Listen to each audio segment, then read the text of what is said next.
السلام عليكم ورحمة الله وبركاته.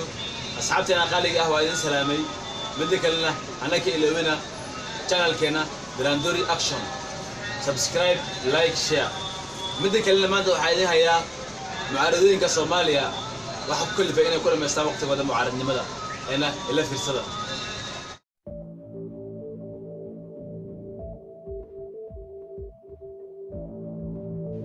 mahad maxamed salaad wasiir hore iyo xubin ka tirsanaa ururkii damjadiid malaha ajenda siyaasadeed malaha ganacsi uu shakhsiyan u leeyahay balse waxaa lagu tiriyaa mid ka mid ah siyaasiyiinta ugu nacab in dowladda Soomaaliya ay dalka horumar u horseedo. haddaba sababta maxay tahay?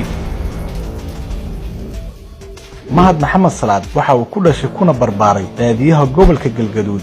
waxaa muqdisho keenay Xuseen Cali Salaad oo ay ilma adeer yihiin 1996 isagoo aan waxbarasho asaasi ah qaadan ayuu jaamacad ku dhigtay shahaado been abuur mahad maxamed salaad.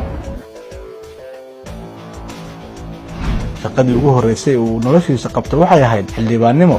Xuseen Cali Salaad ayaa u iibiyay kursiga xildhibaannimada si uu ugu ilaashado hanti uu boobay muddo laga joogo 22 sano. Xuseen oo xilligaas u shaqaynayay hay'adda ICRC Soomaaliya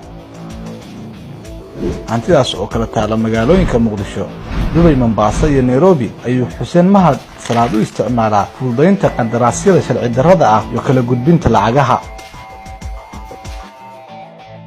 Mahad Salaad ayaa madaxda dowladda federaalka ka codsaday in aan laga hadlin dhulka isbitaalka xoogga oo ganacsada Xuseen Goley u saxiixday dowladda Xasan Sheekh. dhulka danta guud ee laga dhisay Hotel Africa oo ay shirka ku yihiin Xuseen Goley iyo Xuseen Cali Salaad iyo dhulka ciidanka asluubta oo hadda Galmudug loo yaqaano oo xukuumaddii hore Xasan Sheekh Maxamuud ay u cabirtay labada ganacsade. mahad ayaa sidoo kale walwal ka qaba in xukuumaddu dib u eegis ku samayso mashruucii keedka shidaalka dowladda oo iminka uu si gaar ah u isticmaalo ganacsade Maxamed Cabdulle Daylaaf, shirkana uu kula yahay ganacsade Jabuutiyaan ah. mashruucan ayaa lagu maalgeliyay in ka badan 12 milyan oo dollar waxaana u xiran shidaalka dalka la soo geliyo gaaska diyaaradaha ee garoonka Aadan Cadde.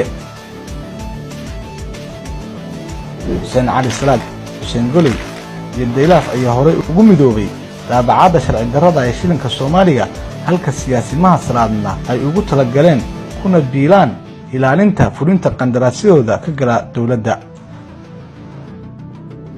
tusaale Mahad Salaad waxa uu ka soo horjeedaa mas'uuliyiinta dowladda goboleedka Galmudug ee Dhuusamareeb jooga iyo kuwa Cadaadad jooga intaba ma booqan karo deegaanada uu ka soo jeedo, taasoo muujinaysa in uusan lahayn haba yaraatee wax aragti siyaasadeed ah.